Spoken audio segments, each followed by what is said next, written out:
लेकिन आज black and white की शुरुआत हम एक शब्द से करना चाहते हैं और वो है आइडियोलॉजिकल ब्लाइंडनेस।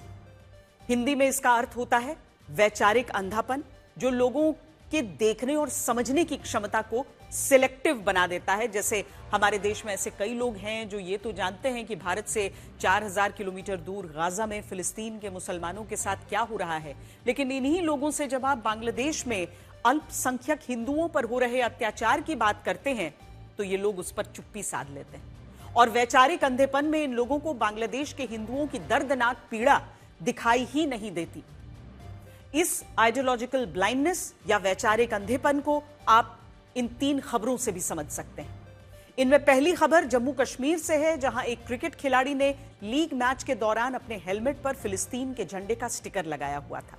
इस खिलाड़ी का नाम फुरकान भट्ट है और ये पुलवामा जिले का रहने वाला है।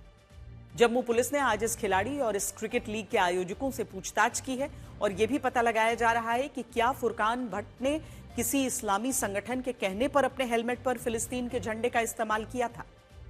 दूसरी खबर महाराष्ट्र के पालघर से है, जहां एक दुकान में लाउडस्पीकर पर भारत विरोधी गाने बजाए जा रहे थे और इनमें भी एक गाने के बोल थे कश्मीर बनेगा पाकिस्तान।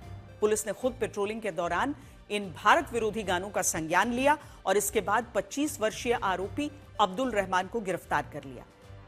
और इन दोनों खबरों से आप ये समझ पाएंगे कि हमारे देश में ऐसे लोग भी हैं जो अलग अलग मंचों से फिलिस्तीन के मुसलमानों की बात करना चाहते हैं और ऐसे लोग भी हैं जो खाते भारत की हैं लेकिन गाते पाकिस्तान की हैं। लेकिन अब आप तीसरी खबर को देखिए, जो उसी वैचारिक अंधेपन का शिकार हुई है जिसका हमने शुरुआत में जिक्र किया था। यह खबर बांग्लादेश से आई है, जहां 31 दिसंबर की रात को कट्टरपंथियों की भीड़ ने एक अल्पसंख्यक हिंदू पर हमला किया, उसे जिंदा जलाने की कोशिश की।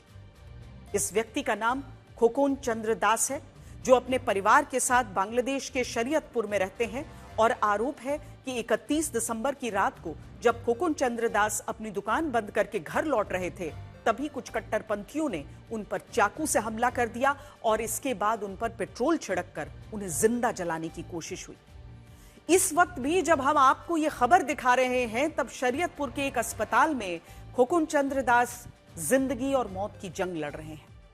और इससे भी ज्यादा अफसोस की बात यह है कि उनकी और उनके जैसे बाकी अल्पसंख्यक हिंदुओं की बात